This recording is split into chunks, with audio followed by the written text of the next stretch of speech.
적막한 어둠이 깔린 양반가 저택.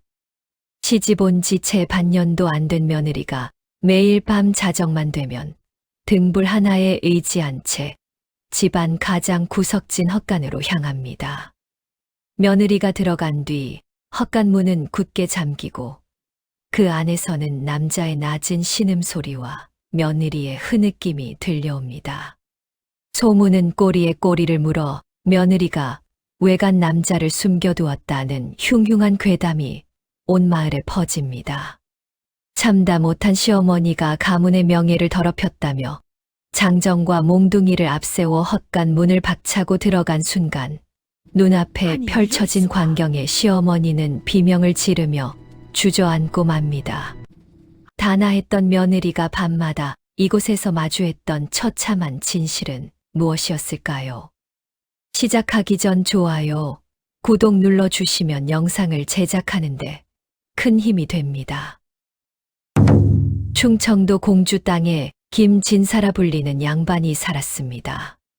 본명은 김덕수. 3대째 내려오는 사족 가문으로 비록 대감이나 판서를 배출한 명문은 아니었으나 고을에서 그 이름 석자를 모르는 이가 없을 만큼 덕망이 높은 집안이었습니다.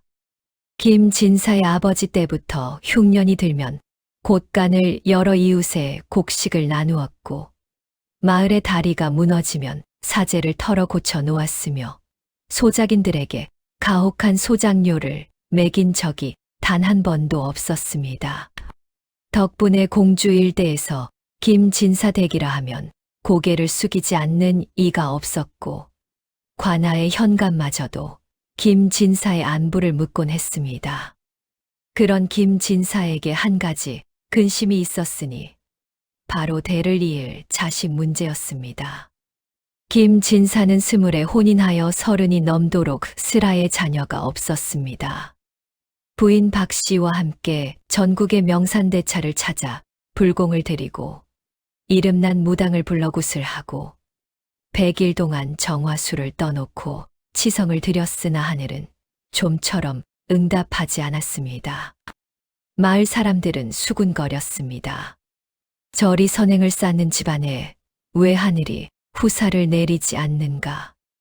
혹자는 김진사 집안의 조상 중 누군가가 큰 죄를 지어 그 업보가 대를 끊으려 하는 것이라 했고, 혹자는 음덕이 넘치면 오히려 복이 늦게 온다 하여 위로했습니다.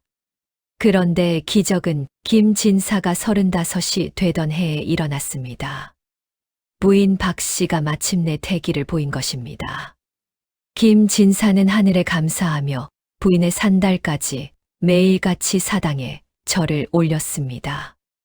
10달을 채우고 태어난 아이는 옥동자였으니 이름을 선우라 지었습니다.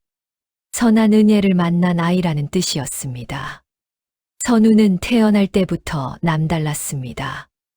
울음소리가 또렷하고 힘찼으며 돌이 지나자마자 말을 시작했고 3살 때 이미 천자문을 외웠습니다. 김진사는 기쁨을 감추지 못하고 고을에서 가장 이름난 훈장을 초빙하여 선우의 교육에 심혈을 기울였습니다. 훈장은 선우를 가르친 지 한 달 만에 김진사를 찾아와 이렇게 말했다 합니다. 이 아이는 보통 아이가 아니니 제가 가르칠 수 있는 한계가 머지않아 올 것이라고. 과연 선우는 10살이 되기 전에 사서삼경을 통달하고 시를 지으면 훈장이 감탄할 만큼 물리가 트였습니다. 선우가 자라면서 김진사의 명성은 더욱 높아졌습니다.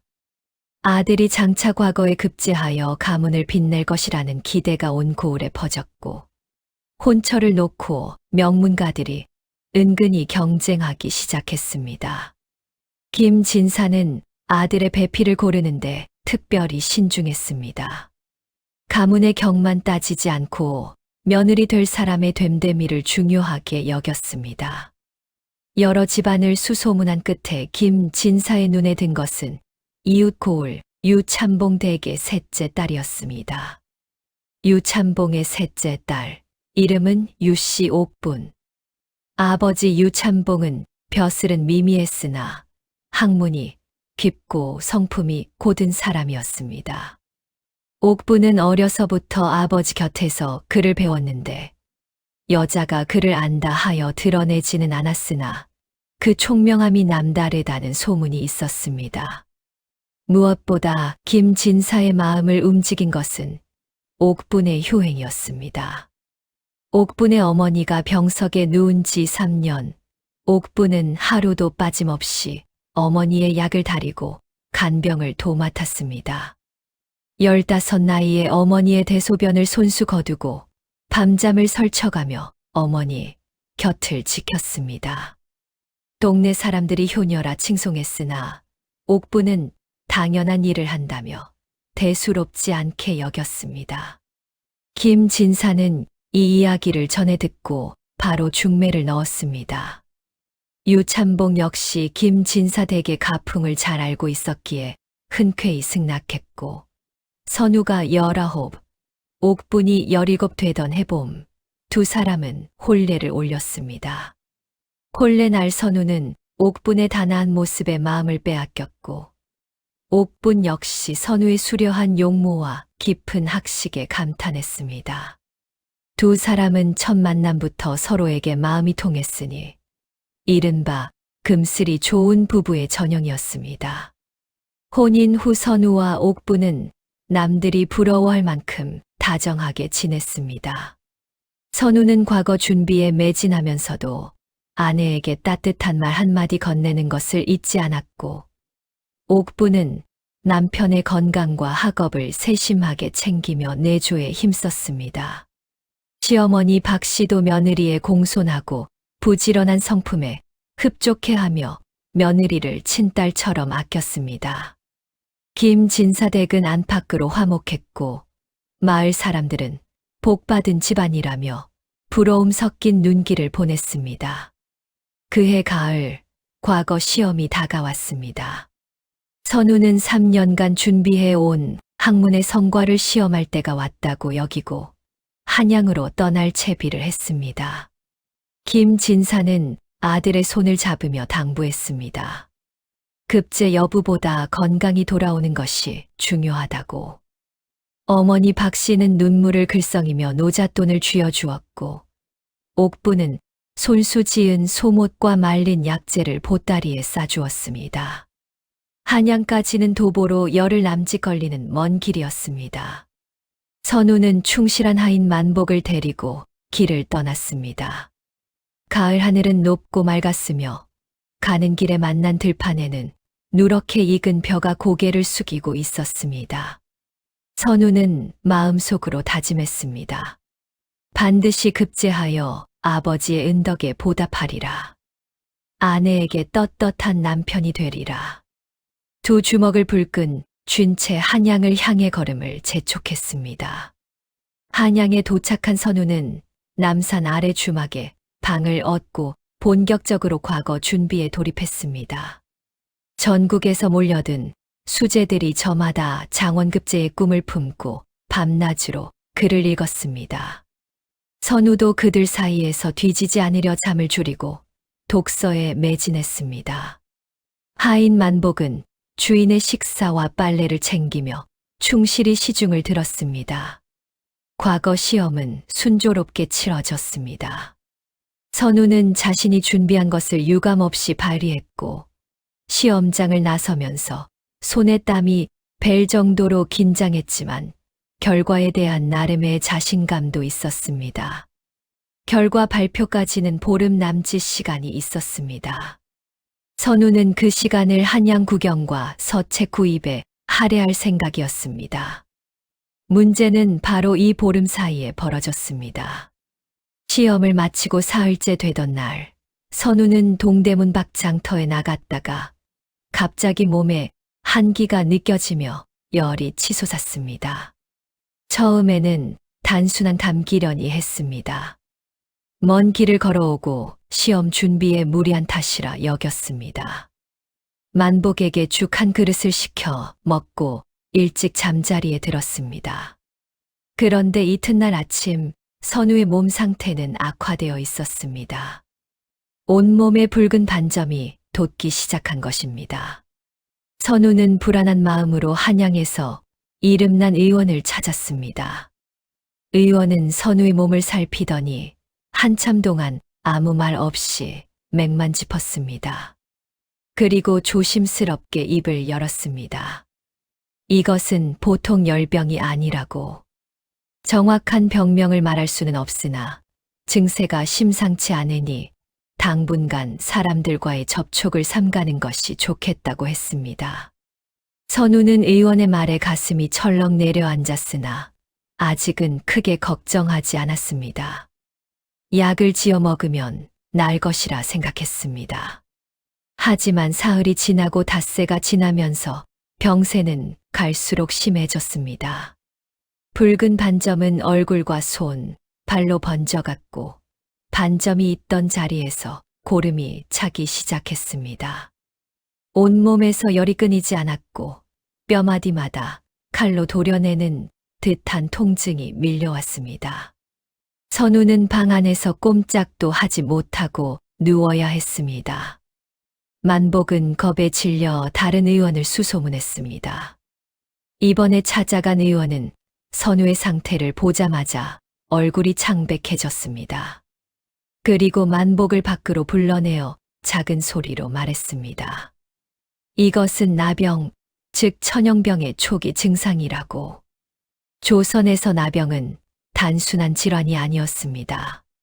하늘이 내린 형벌이라 하여 천형병이라 불렸고, 이 병에 걸린 자는 가족에게서 버림받고 세상에서 격리되어 산속이나 외딴 움막에서 죽음을 기다려야 했습니다.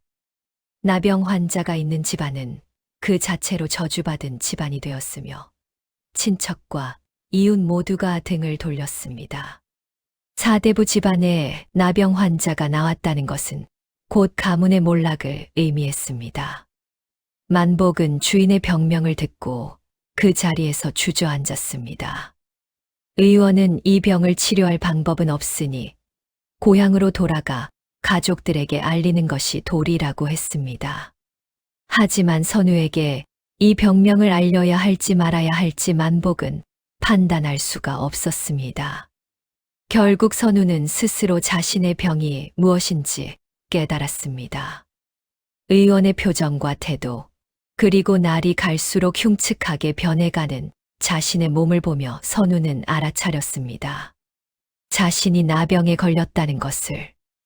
밤마다 자신의 손을 들여다보며 손가락 마디가 굽어가는 것을 확인할 때마다 선우는 소리 없이 울었습니다. 19의 청년에게 이 병은 사형선고나 다름없었습니다. 과거 시험의 결과 따위는 이미 아무 의미가 없었습니다. 설령 장원급제를 했다 한들 나병에 걸린 몸으로 벼슬자리에 나아갈 수 있겠습니까? 선우는 모든 것을 포기해야 했습니다. 학문도, 꿈도, 미래도. 그러나 선우를 가장 괴롭힌 것은 자신의 운명이 아니었습니다. 가문이었습니다. 3대째 쌓아 올린 아버지의 명망, 어머니의 자부심, 그리고 갓 혼이 난 아내의 앞날. 자신의 병이 알려지면 그 모든 것이 한순간에 무너질 터였습니다. 선우는 밤새 뒤척이며 고민했습니다. 차라리 이대로 한양에서 죽어버릴까? 아무도 모르게 사라져버리면 가문에 해가 되지 않을 것입니다. 그러나 소식 없이 사라지면 아버지와 어머니가 아들을 찾아 한양까지 올라올 것이고 결국 진실은 드러나게 될 터였습니다. 선우는 어떤 선택을 해도 가문을 지킬 수 없다는 절망에 빠졌습니다. 수일을 더 고민한 끝에 선우는 한 가지 결심을 했습니다. 집으로 돌아가되 아내 옥분에게만 진실을 알리겠다는 것이었습니다. 부모님에게는 과거에 낙방하여 면목이 없어 당분간 거처를 옮기겠다는 핑계를 대고 집안의 가장 구석진 곳에 몸을 숨기겠다는 계획이었습니다. 그리고 옥분에게는 자신을 놓아달라고 이혼을 요구할 생각이었습니다. 병든 남편에게 묶여 인생을 낭비할 필요가 없다고 말할 작정이었습니다. 선우는 만복에게 신신당부했습니다. 이 병에 대해 절대 입 밖에 내지 말라고. 만복은 눈물을 흘리며 맹세했고 두 사람은 한양을 떠났습니다. 돌아오는 길은 갈 때와는 천지 차이였습니다. 풍성했던 가을 들판은 이미 수확이 끝나 앙상한 그루터기만 남아 있었고 하늘에서는 차가운 바람이 불어왔습니다. 선우는 얼굴에 두건을 깊이 눌러쓰고 사람들의 눈을 피해 밤길로만 이동했습니다. 한양을 떠날 때보다 몸 상태가 더 나빠져 걸음이 느렸기에 열흘이면 닿을 거리를 보름 넘게 걸려 겨우 공주 땅에 도착했습니다. 선우는 집에 들어가지 않았습니다. 만복을 먼저 보내 옥분을 불러오게 했습니다. 깊은 밤 마을 뒷산 외딴 정자에서 선우와 옥분은 만났습니다. 옥분은 반년 만에 만난 남편의 모습에 걸음을 멈추고 말았습니다. 어둠 속에서도 보이는 남편의 변한 모습. 두건 아래로 드러난 얼굴에는 붉은 반점과 부어오른 고기 곳곳에 자리 잡고 있었고 한때 수려하던 이목구비는 알아보기 힘들 정도로 일그러져 있었습니다.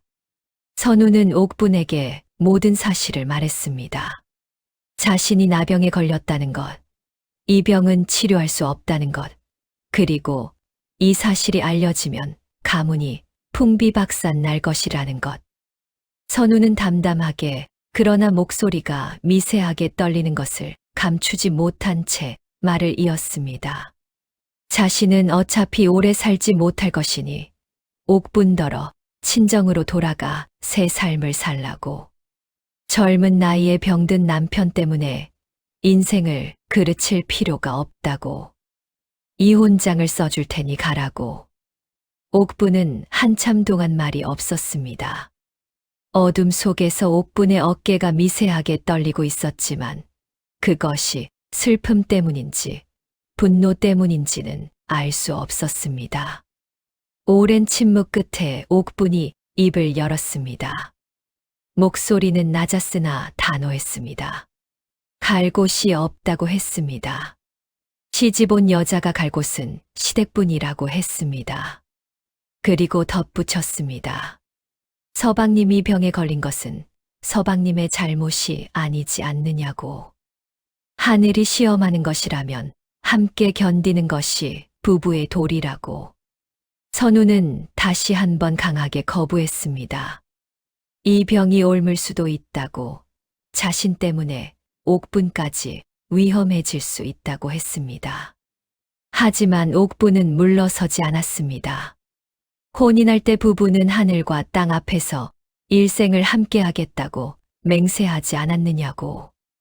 좋을 때만 함께하고 어려울 때 등을 돌리는 것은 사람의 도리가 아니라고 했습니다. 그리고 마지막으로 이렇게 말했습니다. 서방님을 살려보겠다고. 방법을 찾아보겠다고. 제발 포기하지 말라고. 선우는 아내의 단호한 눈빛 앞에서 더 이상 거부할 수가 없었습니다. 그날 밤 두 사람은 함께 울었습니다. 그리고 그날부터 옥분의 은밀하고도 처절한 싸움이 시작되었습니다. 옥분은 먼저 선우를 숨길 장소를 물색했습니다. 김진사 댁의 뒤편 대숲 너머에 오래된 헛간이 하나 있었습니다. 예전에 농기구와 건초를 보관하던 곳인데 몇 해 전부터 사용하지 않아 거의 폐가나 다름없는 상태였습니다. 사람들의 왕래가 거의 없는 외진 곳이라 선우를 숨기기에 적합했습니다. 옥분은 밤을 틈타 혼자 헛간을 정리했습니다. 쥐가 뚫어놓은 구멍을 막고 바닥에 짚을 깔고 그 위에 이불을 펴 놓았습니다. 환기를 위해 벽 한쪽에 작은 구멍을 뚫었으나 밖에서는 보이지 않도록 나뭇가지로 가렸습니다. 선우를 헛간에 들인 것은 한밤중이었습니다. 만복의 도움을 받아 선우를 업어다시피 하여 헛간에 눕혔습니다. 선우의 몸에서는 이미 진물이 흐르고 있었고 고열로 인해 의식이 오락가락하는 상태였습니다. 옥부는 가져온 물로 남편의 이마를 적시고 미리 달여놓은 약탕을 한 숟갈씩 입에 넣어 주었습니다. 만복은 바깥에서 망을 보았습니다. 그날 이후 옥분의 하루는 두 개의 세상을 오가는 것이 되었습니다. 낮에는 평범한 며느리였습니다. 아침 일찍 일어나 시부모님께 문안 인사를 드리고 아침상을 차리고 빨래와 바느질을 하고 집안 살림을 꾸렸습니다. 시어머니 박씨 앞에서는 웃음을 잃지 않으려 했었고 시아버지 김진사 앞에서는 아들 소식이 없는 것에 대해 걱정하는 기색을 자연스럽게 보여야 했습니다.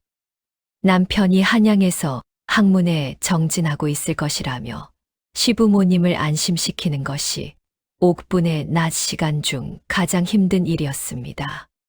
거짓말을 하는 것이 고통스러웠으나 진실을 말하는 것은 더 큰 고통을 가져올 터였습니다. 밤에는 간호하는 아내였습니다. 해가 지고 시부모님이 잠자리에 든 것을 확인한 뒤 옥부는 부엌으로 갔습니다. 갓 지은 따뜻한 밥과 미역국, 때로는 죽을 준비했습니다. 그리고 약초를 다렸습니다. 옥부는 어릴 적 아버지에게서 배운 약초 지식을 총동원했습니다. 유참봉은 학자이자 약초에도 조예가 깊은 사람이었는데 옥부는 아버지가 틈틈이 알려준 약초의 쓰임을 기억하고 있었습니다. 황기, 당귀, 감초, 작약. 면역을 높이고 고름을 빼는데 도움이 된다는 처방을 옥부는 스스로 조합했습니다. 모든 것을 들고 등불 하나에 의지하여 헛간으로 향하는 것은 항상 자정 무렵이었습니다. 시부모님과 하인들이 모두 잠든 것을 확인한 뒤에야 발걸음을 뗄 수 있었기 때문입니다. 옥부는 발소리를 죽이고 대숲 사이를 지나 헛간 문 앞에 섰습니다. 문을 열면 진물과 양냄새가 뒤섞인 공기가 코를 찔렀습니다. 처음에는 구역질이 올라왔지만 옥부는 이를 악물고 참았습니다. 구역질을 할 자격이 자신에게는 없다고 생각했습니다. 병든 것은 남편이지 자신이 아니지 않습니까? 옥분이 헛간에서 하는 일은 차마 입에 담기 힘든 것이었습니다. 남편의 온몸에 돋아난 종기와 궤양에서 고름을 짜내는 것이 첫 번째 일이었습니다. 손으로 짜면 종기가 터지면서 더 넓은 상처가 생길 수 있었기에 옥부는 자신의 입으로 고름을 빨아냈습니다. 비린내와 역겨운 맛이 입안을 가득 채웠지만 옥부는 고름을 뱉어내고 깨끗한 물로 입을 헹군 뒤 다시 다음 종기로 입을 가져갔습니다.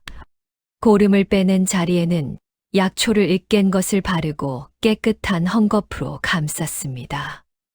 이 과정에서 선우는 참을 수 없는 고통에 신음했고 옥부는 남편의 손을 잡으며 조용히 흐느꼈습니다. 이것이 매일 밤 반복되었습니다. 밤마다 헛간에서 들려오는 남자의 낮은 신음소리는 선우가 고통을 참는 소리였고 며느리의 흐느낌은 옥분이 남편의 상처를 치료하며 흘리는 눈물이었습니다. 그러나 이 소리를 듣는 외부인의 귀에는 전혀 다른 이야기로 들릴 수밖에 없었습니다. 소문은 하인들 사이에서 시작되었습니다. 김진사 댁에서 오래 일한 늙은 하인이 어느 날 밤 칡간에 가다가 등불을 들고 헛간 쪽으로 가는 옥분의 뒷모습을 보았습니다.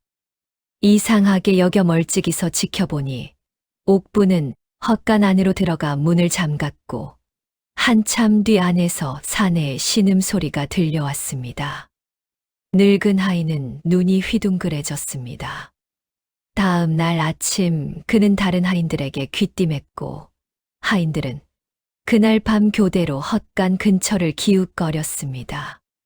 과연 자정이 지나자 옥분이 등불을 들고 나타났고 헛간에서 같은 소리가 들려왔습니다. 소문은 하인들 사이에서 동네로, 동네에서 온 마을로 순식간에 퍼졌습니다. 김진사댁 세 며느리가 헛간에 외간 남자를 숨겨두고 밤마다 미래를 즐긴다는 것이었습니다. 사람들은 쉬쉬하면서도 입방아를 쉬지 않았습니다. 아무리 얌전한 체하는 여자라 해도 젊은 남편이 한양에 가고 없으니 외로움을 참지 못한 것이라며 혀를 찼습니다. 일부에서는 옥분이 혼인 전부터 정을 통한 남자가 있었는데 시집온 후에도 관계를 끊지 못하고 헛간에 숨겨놓은 것이라는 구체적인 이야기까지 지어냈습니다. 소문이란 이렇게 자라나는 법이었습니다. 작은 씨앗이 뿌려지면 사실 여부와 관계없이 무성한 숲이 되어버리는 것입니다. 소문은 마침내 시어머니 박 씨의 귀에까지 닿았습니다. 처음에 박 씨는 믿지 않았습니다. 자신이 직접 고르다시피 한 며느리가 그런 부정한 짓을 했을 리 없다고 생각했습니다. 하지만 소문이 한 사람, 두 사람의 입을 거쳐 점점 구체적으로 변해가고 급기야 하인들이 직접 목격한 이야기를 전하자 박 씨의 마음에도 의심의 씨앗이 뿌려지기 시작했습니다. 박 씨는 며느리를 유심히 관찰하기 시작했습니다. 과연 옥부는 아침마다 얼굴이 부어 있었고 눈 밑에는 짙은 그림자가 드리워져 있었습니다. 밤잠을 설친 흔적이 역력했습니다. 낮에는 부엌에서 무언가를 정성스럽게 준비하는 모습이 자주 눈에 띄었는데 그것이 누구를 위한 것인지 시어머니로서는 알 길이 없었습니다. 그리고 밤이 되면 옥부는 방에서 조용히 있다가 시부모가 잠든 후 살그머니 사라졌습니다. 박 씨는 직접 확인하기로 했습니다. 어느 밤 잠든 척하고 있다가 옥분이 방을 나서는 기척을 확인한 뒤 조심스럽게 뒤를 밟았습니다. 옥분은 부엌에서 무언가를 챙기더니 등불을 들고 뒷마당을 지나 대숲 사이로 사라졌습니다. 박 씨는 멀리서 옥분이 헛간으로 들어가 문을 잠그는 것을 지켜보았습니다. 그리고 얼마 지나지 않아 안에서 남자의 신음소리가 새어나왔습니다. 박 씨는 그 자리에서 몸이 굳어버렸습니다. 분노와 수치심이 동시에 밀려왔습니다. 아들이 없는 사이에 며느리가 외간 남자를 집안에 들여 문란한 짓을 벌이다니. 우리 김진사 댁의 가문이 이렇게 더럽혀지다니. 박 씨는 치를 떨며 그날 밤을 꼬박 지새웠습니다. 다음 날부터 박 씨의 태도가 달라졌습니다. 며느리를 대하는 눈빛이 싸늘해졌고 말투의 가시가 돋쳤습니다. 밥상을 차려 올리면 간이 짜다, 반찬이 부실하다며 트집을 잡았고 빨래가 덜 마르면 게으르다고 호통쳤습니다. 옥부는 시어머니의 갑작스러운 변화에 당황했지만 그 이유를 짐작할 수 있었습니다. 소문이 시어머니 귀에 들어간 것입니다. 하지만 진실을 말할 수는 없었습니다. 남편을 살리기 위해서는 비밀을 지켜야 했습니다. 옥부는 시어머니의 구박을 묵묵히 감내했습니다. 아침에 호된 꾸지람을 들으면서도 밥을 짓고 낮에 멸시의 눈길을 받으면서도 집안일에 더욱 성심을 다했습니다. 그리고 밤이 되면 어김없이 헛간으로 향했습니다. 남편의 상태는 악화와 소강을 반복하고 있었습니다. 어떤 날은 열이 조금 내려 선우가 의식을 차리고 옥분과 나직이 대화를 나눌 수 있었고 어떤 날은 고열에 시달려 헛소리를 하며 온몸을 비틀었습니다. 선우는 의식이 돌아올 때마다 옥분에게 같은 말을 했습니다. 그만두라고, 자신을 버리고 살 길을 찾으라고. 자신 때문에 옥분이 고생하는 것이 죽는 것보다 더 괴롭다고. 하지만 옥분은 늘 같은 대답을 했습니다. 아직 방법을 찾지 못했을 뿐이라고. 포기하지 않겠다고. 옥분은 낮 시간을 활용하여 약초를 구하러 다녔습니다. 산에 올라 약초를 캐고 장터에서 귀한 약재를 사들였습니다. 시어머니 몰래 자신의 비상금과 혼수로 가져온 놀이개까지 팔아 약재를 마련했습니다. 어느 날은 70리 밖에 이름난 약초꾼이 산다는 소문을 듣고 새벽부터 길을 나서 해가 질 무렵에야 돌아오기도 했습니다. 발이 부르트고 옷이 찢어졌으나 옥부는 개의치 않았습니다. 약초꾼에게서 얻은 처방은 옥분에게 한 줄기 희망이 되었습니다. 나병을 완전히 치유한 사례는 없으나 증상을 억제하고 통증을 줄이는데 효과가 있는 약초 배합이 있다는 것이었습니다. 옥부는 그 처방을 매일 밤 정성스럽게 다려 남편에게 먹였습니다. 종기에서 고름을 짜내는 일도 멈추지 않았습니다. 처음에는 매일같이 새로운 종기가 돋았으나 두어 달이 지나자 새로 돋는 종기의 수가 줄어들기 시작했습니다. 확실한 호전이라고 말하기에는 이른 것이었으나 적어도 악화가 멈춘 것처럼 보였습니다. 그러나 옥분의 몸은 한계에 다다르고 있었습니다. 밤잠을 거의 자지 못하고 낮에는 집안일에 시달리고 시어머니의 구박까지 견뎌야 하는 생활이 반년 가까이 계속되자 옥분의 얼굴에서 생기가 사라졌습니다. 볼은 움푹 꺼졌고 눈동자에는 핏줄이 가득했으며 한때 탄탄하던 몸은 뼈만 앙상하게 남아 바람에도 쓰러질 것 같았습니다. 마을 사람들은 옥분의 초췌한 모습을 보고 또다시 수군거렸습니다. 밤마다 사내를 만나느라 기력이 다 빠진 것이라고. 소문은 점점 더 악질적으로 변해갔습니다. 그리고 결정적인 사건이 일어났습니다. 시어머니 박 씨의 옛 친구인 정 씨 부인이 김진사 댁을 방문한 것입니다.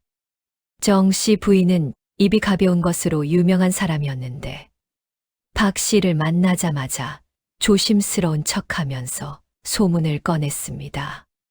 온 마을이 김진사댁 며느리 이야기로 떠들썩하다며 이대로 두면 가문의 체면이 땅에 떨어질 것이라고 했습니다. 박 씨는 이미 분노의 끝에 서 있었습니다. 직접 목격하고도 확인하지 못한 채 속만 끓이던 참에 외부에서까지 이런 말이 들려오자 더 이상 참을 수가 없었습니다. 박 씨는 남편 김진사에게는 알리지 않기로 했습니다. 김진사가 이 사실을 알면 분노로 쓰러질 수도 있다고 판단한 것입니다. 대신 박 씨는 은밀하게 계획을 세웠습니다. 며느리가 헛간에 숨겨놓은 외간 남자를 직접 잡아 그 자리에서 처리하겠다는 것이었습니다. 며칠 후 달이 구름에 가려 특히나 어두운 밤이었습니다. 박 씨는 집안의 장정선엇을 불러 모았습니다. 힘이 센 종들과 마을의 건장한 사내 몇 명이었습니다. 박 씨는 그들에게 헛간에 숨어든 남자를 끌어내 호된 응징을 하라고 명했습니다. 장정들은 몽둥이와 횃불을 들었습니다. 박 씨 자신도 뒤따라 나섰습니다. 가문의 명예를 지키는 일에 몸소 나서지 않을 수 없었습니다. 일행이 대숲을 지나 헛간 앞에 도착했을 때 안에서는 여느 때처럼 사내의 낮은 신음소리와 여자의 흐느낌이 새어나오고 있었습니다.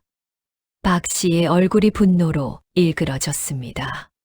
장정들에게 손짓했고 도끼를 든 장정이 헛간 문을 향해 내리쳤습니다. 쾅, 쾅, 쾅. 오래된 나무 문은 몇 번의 타격에 산산조각이 났습니다. 횃불이 어두운 헛간 안을 비추었습니다. 그 순간 박 씨의 입에서 날카로운 비명이 터져 나왔습니다. 장정들도 걸음을 멈추고 그 자리에 얼어붙었습니다. 헛간 안의 광경은 그 누구도 예상하지 못한 것이었습니다. 집 위에 펼쳐진 이불 위에 한 남자가 누워 있었습니다. 남자의 온몸에는 진물이 흐르고 있었고 얼굴은 종기와 궤양으로 사람의 형체를 알아보기 힘들 만큼 일그러져 있었습니다. 손가락은 마디마디가 부어올라 구부러져 있었고 발목에서 무릎까지는 헝겊으로 칭칭 감겨 있었는데 그 사이사이로 노란 진물이 배어나오고 있었습니다. 좁은 헛간 안은 약 냄새와 고름 냄새가 뒤섞여 숨쉬기조차 힘들었습니다. 그리고 그 남자의 곁에 옥분이 무릎을 꿇고 앉아 있었습니다. 옥분의 손에는 약초를 으깬 것이 가득 묻어 있었고 입술에는 고름의 흔적이 남아 있었습니다. 옥분의 두 눈에서는 눈물이 쉼 없이 흘러내리고 있었으나 남편의 상처를 치료하던 손은 멈추지 않고 있었습니다. 박 씨는 남자의 얼굴을 자세히 들여다보았습니다. 그리고 비명을 지르며 주저앉았습니다. 그 병든 남자의 눈, 코, 입. 아무리 병으로 일그러졌다 한들 어미가 자식을 못 알아볼 리 없었습니다. 그것은 과거를 보러 한양에 갔다던 자신의 외아들, 선우였습니다. 방 안에 정적이 흘렀습니다. 횃불이 타닥타닥 소리를 내며 타들어가는 소리만이 정막을 깨뜨렸습니다. 장정들은 상황을 파악하지 못한 채 어리둥절해 있었고 박 씨는 바닥에 주저앉은 채 아들의 변해버린 얼굴을 바라보며 입을 벌렸다 다물었다를 반복했습니다. 목에서 소리가 나오지 않았습니다. 세상이 무너지는 것 같았습니다. 선우는 어머니의 얼굴을 보고 고개를 돌렸습니다. 차마 눈을 마주칠 수가 없었습니다. 이것이 가장 두려웠던 순간이었습니다. 어머니가 자신의 이 꼴을 보는 것. 가문의 자랑이자 희망이던 아들이 천연병에 걸려 헛간 구석에서 죽어가고 있는 모습을. 선우는 차라리 죽고 싶었습니다. 옥분이 먼저 입을 열었습니다. 시어머니 앞에 이마가 바닥에 닿도록 엎드린 채 말했습니다. 모든 것이 자신의 죄라고, 시부모님께 알리지 못한 것이 불효라고. 하지만 서방님이 이 사실이 알려지면 가문이 망한다며 죽여달라고까지 간청했기에 차마 말씀드리지 못했다고. 옥분의 목소리는 떨렸으나 한마디 한마디가 또렷했습니다. 박 씨는 옥분의 말을 들으며 천천히 모든 것을 이해하기 시작했습니다. 며느리가 매일 밤 헛간으로 향했던 이유, 부엌에서 몰래 밥을 짓고 약을 다리던 이유, 얼굴이 날로 초췌해져 가던 이유, 시어머니의 구박을 한마디 변명도 없이 묵묵히 견뎌낸 이유, 모든 것이 하나로 꿰어졌습니다. 며느리는 부정한 짓을 한 것이 아니었습니다. 며느리는 죽어가는 남편을 살리기 위해 자신의 모든 것을 바치고 있었던 것입니다. 밤마다 남편의 고름을 입으로 빨아내고 약을 다려 먹이고 상처를 감싸주고 있었습니다. 자신에게 쏟아지는 온갖 구박과 멸시를 감내하면서 오직 남편을 살리겠다는 일념 하나로 이 모든 고통을 견뎌온 것입니다. 박 씨의 눈에서 눈물이 쏟아졌습니다. 통곡이 터져 나왔습니다. 자식을 생각하는 어미의 슬픔, 며느리에게 못되게 군 것에 대한 회한, 그리고 며느리의 숭고한 희생 앞에서 느끼는 감동이 뒤섞인 울음이었습니다. 박 씨는 무릎으로 기어가 옥분의 손을 덥석 잡았습니다. 약초가 묻은 거칠고 갈라진 손이었습니다.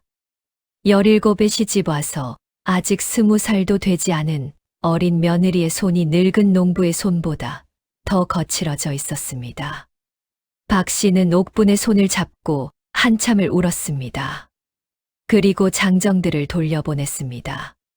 오늘 밤 본 것을 함부로 입에 올리면 용서하지 않겠다고 엄포를 놓았습니다. 장정들은 고개를 숙이고 물러갔습니다. 헛간에는 어머니와 아내, 그리고 병든 아들 셋만이 남았습니다. 그날 밤 이후 모든 것이 달라졌습니다. 박 씨는 남편 김 진사에게 모든 사실을 알렸습니다. 김 진사는 아들의 소식을 듣고 사랑채에서 쓰러졌다가 한참 만에 겨우 일어났습니다. 비탈기를 내리달리듯 헛간으로 달려간 김 진사는 아들의 얼굴을 보고 대성통곡했습니다. 하늘이 왜 이런 시련을 내리시는가? 내 아들이 무슨 죄를 지었다고. 하지만 김 진사는 오래 통곡하지 않았습니다. 통곡은 아무것도 해결하지 못한다는 것을 아는 사람이었습니다. 김 진사는 즉시 행동에 나섰습니다. 먼저 아들을 헛간에서 안채 깊숙한 별실로 옮겼습니다. 더 이상 헛간 같은 곳에서 아들을 치료할 수는 없었습니다. 병이 옮을 수 있다는 위험은 알고 있었으나 가족이 위험을 나눠지는 것이 당연하다고 김 진사는 판단했습니다. 다음으로 김 진사는 자신의 인맥을 총동원하여 전국에서 이름난 의원을 수소문했습니다. 한양의 어의 출신 의원, 지리산 약초꾼, 심지어 당나라에서 건너왔다는 중국 의원까지 찾아 나섰습니다. 비용이 얼마가 들든 상관없었습니다. 3대째 모은 재산이라 한들 아들의 목숨보다 소중한 것이 어디 있겠습니까? 여러 의원이 왔다 갔지만 뚜렷한 해법을 제시하는 이는 없었습니다. 대부분의 의원은 선우의 상태를 보고 고개를 저었습니다. 이미 병이 깊이 진행되었으니 치료가 어렵다는 것이었습니다. 하지만 놀라운 것은 선우의 상태가 더 이상 악화되지 않고 있다는 점이었습니다. 한 의원은 이것은 대단히 이례적인 일이라며 고개를 갸웃거렸습니다. 보통 이 정도로 병이 진행된 환자는 빠르게 쇠약해져 수개월 내에 목숨을 잃는 것이 일반적인데 선우는 비록 고통 속에 있으나 생명의 불꽃이 꺼지지 않고 있었습니다. 의원은 옥분에게 그동안 어떻게 간호해왔는지를 물었습니다. 옥분은 자신이 해온 것들을 하나하나 설명했습니다. 약초 처방의 내용, 고름을 짜내는 방법, 상처를 감싸는 방식, 매일 먹인 음식의 종류까지. 의원은 놀란 표정으로 듣더니 이렇게 말했습니다. 며느리가 한 치료가 병의 진행을 늦춘 것이라고. 의원이 처방하는 것과 다를 바 없는 간호를 며느리가 스스로 터득하여 해냈다는 것이 놀랍다고. 특히 고름을 제때 빼내고 약초를 발라 감염을 막은 것이 결정적이었다고 했습니다. 옥분의 헌신은 그저 사랑의 힘만이 아니라 아버지에게서 물려받은 지혜와 자신의 끈질긴 노력이 결합된 결과였습니다. 옥분은 밤마다 치료를 하면서 남편의 몸 상태를 세심하게 관찰하고 어떤 약초가 효과가 있고 어떤 것이 역효과를 내는지를 기록해 두었습니다. 그리고 그 기록을 바탕으로 처방을 조금씩 수정해 나갔습니다. 이것은 의원이 하는 일과 다를 바 없는 것이었습니다. 김 진사는 의원의 말을 듣고 며느리를 새로운 눈으로 보았습니다. 이 며느리는 단순히 남편에 대한 사랑으로 헌신한 것이 아니라 지혜와 용기를 갖춘 진정한 사람이라는 것을 깨달았습니다. 김 진사는 며느리에게 깊이 절했습니다. 양반 어른이 며느리에게 절을 하는 것은 전례 없는 일이었으나 김 진사는 그것이 당연하다고 생각했습니다. 이후 선우의 치료는 온 가족이 힘을 합치는 방식으로 바뀌었습니다.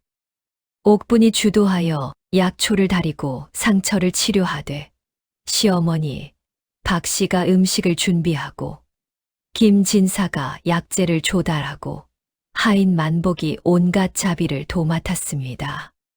옥분은 더 이상 혼자가 아니었습니다.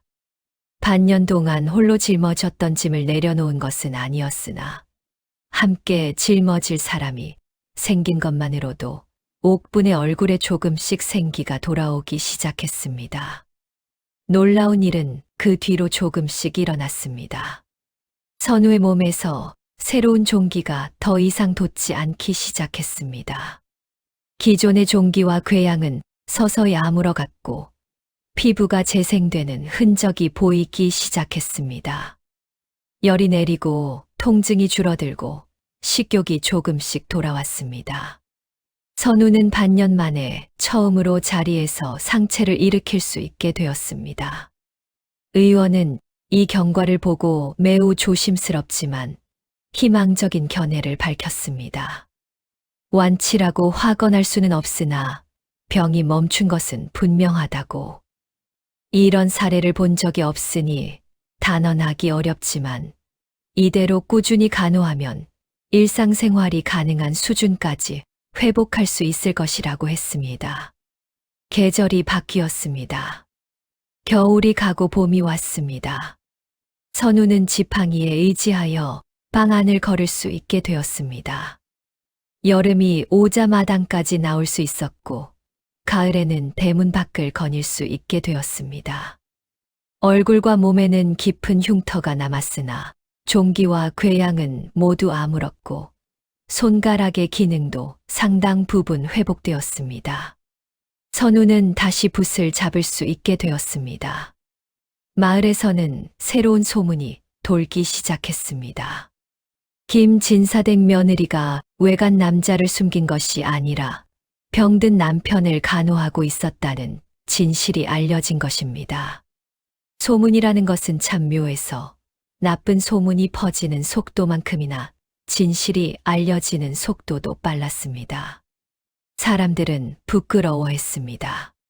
자신들이 함부로 입방아를 찧은 것이 얼마나 큰 잘못이었는지 깨달은 것입니다. 마을 어귀의 느티나무 아래에서 옥분의 흉을 보던 아낙네들은 이제 옥분의 효행과 헌신을 칭송하기 시작했습니다.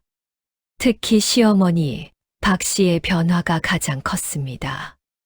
박 씨는 이전에 며느리에게 했던 구박과 멸시를 평생의 회한으로 안고 살았습니다.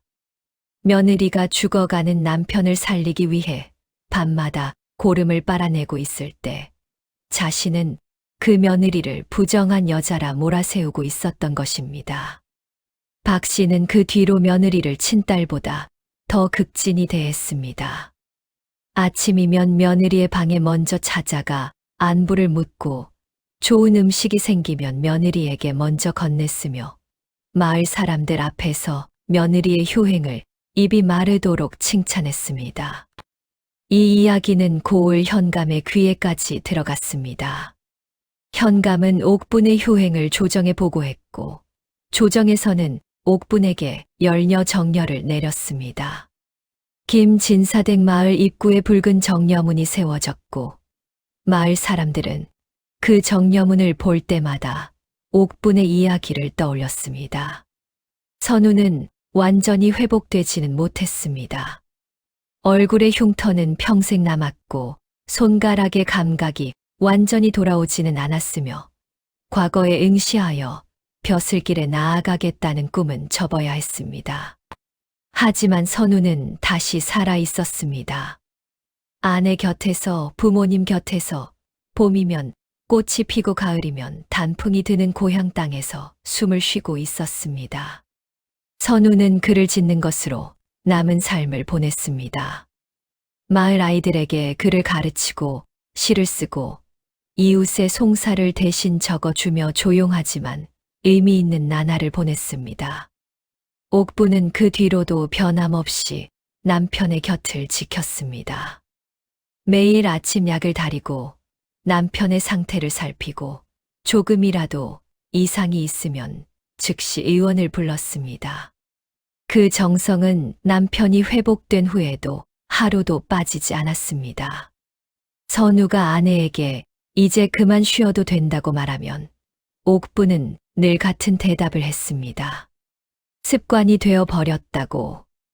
그리고 조용히 웃었습니다. 두 사람 사이에는 이듬해 아들이 태어났습니다. 건강한 옥동자였습니다. 김진사는 손자를 안고 하늘에 감사했고 박 씨는 기쁨의 눈물을 흘렸습니다. 선우는 아들의 얼굴을 들여다보며 생각했습니다. 자신이 이 아이를 볼 수 있는 것은 오직 아내 덕분이라고. 옥분이 포기하지 않았기에 자신이 여기 있다고. 김진사 댁의 가문은 무너지지 않았습니다. 오히려 이전보다 더 단단해졌습니다. 나병이라는 재앙 앞에서 가족이 하나로 뭉치고 며느리의 헌신이 불가능을 가능으로 바꾸어 놓았으니 이보다 더 견고한 가문이 어디 있겠습니까? 마을 사람들은 김진사 댁을 더 이상 단순히 덕망 있는 집안이라 부르지 않았습니다. 의리와 사랑으로 시련을 이겨낸 집안이라 불렀습니다. 훗날 이 이야기는 충청도 일대에 널리 퍼져 여러 세대에 걸쳐 전해졌습니다. 어미가 자식에게, 시어미가 며느리에게 이 이야기를 들려주며 말했습니다. 겉으로 보이는 것만으로 사람을 판단하지 말라고. 남이 하는 말만 듣고 사람을 단죄하지 말라고. 그리고 진정한 사랑이란 좋을 때 함께하는 것이 아니라 가장 힘들고 어두운 순간에 곁을 지키는 것이라고. 적막한 어둠 속 등불 하나에 의지하여 헛간으로 향하던 며느리의 발걸음은 두려움이 아니라 사랑이었고 그 사랑은 죽음마저 물러서게 하였습니다.